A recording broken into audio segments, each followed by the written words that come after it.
আসসালামু আলাইকুম সমস্ত আমার চ্যানেলের বন্ধুদের ইসলামিক সম্ভাষণে সবাইকার সালাম জানাই। সে সাথে আজকে আমি যে রোগটা নিয়ে আলোচনা করব সেটা হচ্ছে কোমরে ব্যথা। এই কোমরে ব্যথা রোগটা যে কত মারাত্মক রোগ, যারা কোমরে ব্যথার রোগী তারা জানে। কোমরে ব্যথা হলে উঠতে বসতে চলতে ফিরতে হাঁটতে সর্বক্ষণে তার শরীরের মধ্যে একটা যন্ত্রণা বহন করে এবং সেও শান্তি পায় না, শান্ত হতে পারে না, এবং বসেও শান্তি পায় না, শান্ত হতে পারে না, এবং সে হাঁটতেও পারে না, কাজকর্ম করতে পারে না। তো একটা মানুষের শরীরের ভিতরে যদি সে চলতে ফিরতে উঠতে বসতে হাঁটতে না পারে, তাহলে বলেন তার কী অবস্থাটা হয়। এখানে কোমরে ব্যথার সম্বন্ধে যে মেডিসিনগুলো বলবে পারফেক্ট মেডিসিন, যেগুলো কেন্ট বলেছেন, এবং কেন্টের রিপোর্টারিতে এগুলো আছে। কোন সিমটমের পরে কোমরে ব্যথার কোন সিমটমের পরে কোন কোন মেডিসিন কাজে লাগে একটু ভালো করে শুনে রাখলে, যদি আপনাদের বা আপনার ছেলেদের বা আপনার মায়েদের এবং আপনাদের বাচ্চাদের বা পুরো টোটাল ফ্যামিলি যদি এরকম ধরনের কোমরে ব্যথা হয়, তাহলে এই মেডিসিনগুলো অচিরে আপনার ব্যবহার করে সফল হতে পারবেন। যেমন যদি আপনার ঠান্ডা ভাব, কোমরে ব্যথা আছে, কোমরে ব্যথার সাথে এবং কোমরটা ঠান্ডা লাগছে, তাহলে আপনার সালফার, এবং ধীরে আস্তে আস্তে চললে যদি কোমরের ব্যথাটা উপশম হয়, তাহলে সেখানে পলসেটিলা। এবং যদি আপনার এই কোমরে ব্যথাটা অবশ মতো হয়ে যায়, কোমরটা অবশ, তাহলে কী হয়, প্লাটিনা। কোমরটা আপনার ব্যথা আছে, যন্ত্রণা আছে, কিন্তু অবশ ভাবটা বেশি। এই সিমটমগুলো কিন্তু মারাত্মক।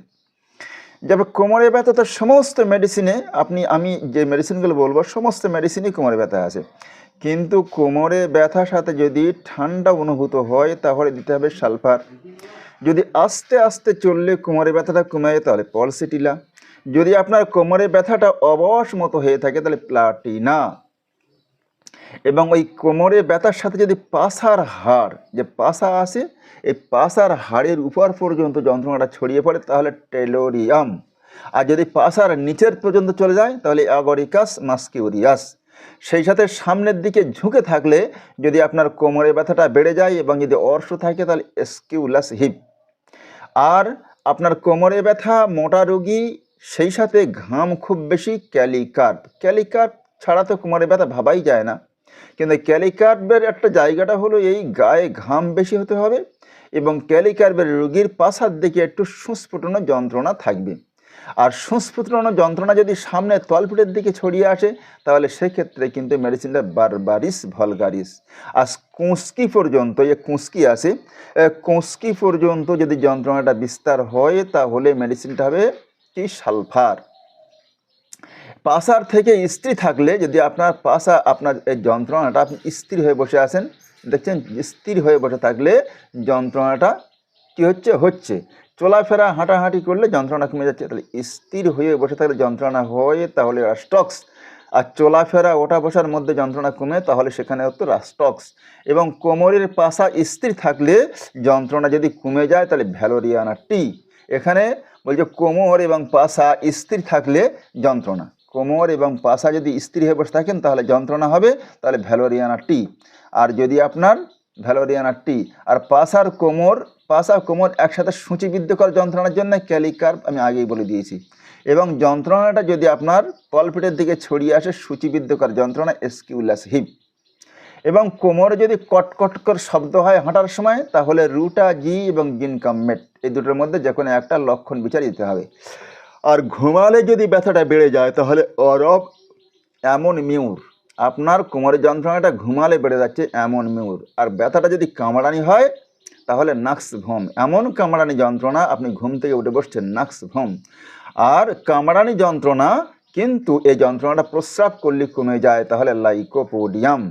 ব্যথা শনাক্ত হলে, ব্যথা আপনার এই যে কোমরের ব্যথাটা শুলে, আপনি যখন শুয়ে পড়বেন, তখন ব্যথাটা শক্ত, হ্যাঁ, আপনি শক্ত বিছানা শুয়ে পড়ছেন, দেখেন ব্যথাটা আরাম হচ্ছে। তার ন্যাট্রামিউর। বহুক্ষণ সামনে ঝুঁকে থাকলে ব্যথাটা হয়, তাহলে ওখানে ডলকামারা। এখানে প্রত্যেকটা মেডিসিনের একটা আলাদা আলাদা স্টার সিমটম আছে। এই সিমটমগুলো যদি আপনি ফলো করতে পারেন এবং সেই সিমটমের উপর দাঁড়িয়ে যদি কোমরের ব্যথাটা নির্বাচন করেন, তাহলে দেখবেন অচিরেই ব্যথা সেরে যাবে। আর যদি অবশ বসে থাকলে, আপনার যন্ত্রণাটা অবশ হয়ে যাচ্ছে, বসে থাকলে অবশ, দাঁড়িয়ে থাকলে অবশ, কোমরের যন্ত্রণার সাথে অবশ আছে, এখানে প্লাটিনা নির্দিষ্ট। আমি প্রথমেই বলেছি অবশ ভাব থাকলে প্লাটিনা একটা নির্দিষ্ট যন্ত্রণা, নির্দিষ্ট মেডিসিন। যদি হাড়ে ব্যথা আসে, ব্যথাটা হাড়ে আসছে, তাহলে অ্যাগারিকাস মাস্কিউরিয়াস আমি বলেছি, সামনের দিকে ঝুঁকলে যন্ত্রণা বেড়ায়, স্কিউলাস হিপ। আর যদি কোমরের উপরে মেরুদণ্ডের সাথে যন্ত্রণা, কোমরের যন্ত্রণা, পুরো মেরুদণ্ডের যন্ত্রণা, ব্যাসিলিনাম এবং ক্যালিকেরিয়া ফস। বহুক্ষণ গাড়ি চড়লে যন্ত্রণা, সাইলেসিয়া। কোমরের থেকে উপরে বহুক্ষণ যন্ত্রণা থাকে, সাবাইনা। এখানে আপনার যে বারবারিস ভালগারিসটা কখন বলেছিলাম, তলপেট পর্যন্ত যন্ত্রণা ছড়িয়ে পড়ে, কুঁচকি পর্যন্ত ছড়িয়ে পড়লে যন্ত্রণা, সালফার। এবং পাঁজর হাড় পর্যন্ত যদি যন্ত্রণাটা বিস্তার করে তাহলে ক্যালিকেরিয়া ফস, ব্যাসিলিনাম। আর যদি কোকসিমা প্রদেশে যন্ত্রণা হয়, সালফার। এই জিনিসগুলো আপনাদেরকে খুব ভালো করে মাথায় রাখতে হবে। কোমরে ব্যথা ঠান্ডায় বাড়ে, ডালকামারা। হাঁটার সময় বাড়ে, জিনকামাটালিকাম। ঘুমালে বাড়ে, অ্যামোনিমিউর। শুলে ব্যথা উঠে বসে, নাক্স ভম। শুলে যন্ত্রণা হয় কিন্তু উঠে বসলে যন্ত্রণা কমে, নাক্স ভম। প্রস্রাবে যদি যন্ত্রণা কমে যায়, লাইকোপোডিয়াম। শক্ত বিছানা যদি যন্ত্রণা কমে, নাট্টারমিউর। বহুক্ষণ সামনে ঝুঁকে থাকলে যন্ত্রণা বেড়ে যায়, ডালকামারা। স্থান পরিবর্তন করলে যন্ত্রণা বাড়ে, তাহলে বেলেডোনা গ্রাফাইটিস। পায়খানা করলে যন্ত্রণা বাড়ে, প্রস্রাব করলে যন্ত্রণা কমে, লাইকোপোডিয়াম। পায়খানা করলে কিন্তু যন্ত্রণা বাড়ে, লাইকোপোডিয়াম। তাহলে লাইকোপোডিয়ামে যদি প্রস্রাব, লাইকোপোডিয়াম কোমরে যন্ত্রণা হচ্ছে, প্রস্রাব করছে, যন্ত্রণা কমে যাবে। আর যদি পায়খানা করতে গেলে যন্ত্রণা বেড়ে যাচ্ছে, তাহলে লাইকোপোডিয়ামের রুগী প্রস্রাব করলে যন্ত্রণা কমবে, আর পায়খানা করলে যন্ত্রণা বেড়ে যাবে। এটা লাইকোপোডিয়াম। বন্ধুরা, এই যে মেডিসিনগুলো আমি বললাম পারফেক্ট মেডিসিন, এগুলো কেন্টের রিপোর্টারির ভিতরে আছে। সুতরাং এইগুলো যদি আপনারা ঠিকঠাক ওই সিমটমের উপরে দাঁড়িয়ে মেডিসিন নির্বাচন করতে পারেন, পারফেক্ট কাজ পেয়ে যাবেন। এই ছিল আজকে আমার রেমেডি। আশা করছি বন্ধুরা যদি আপনারা বিন্দু মাত্র উপকার পান তাহলে আমি কৃতজ্ঞতায় কৃতজ্ঞ থাকবো।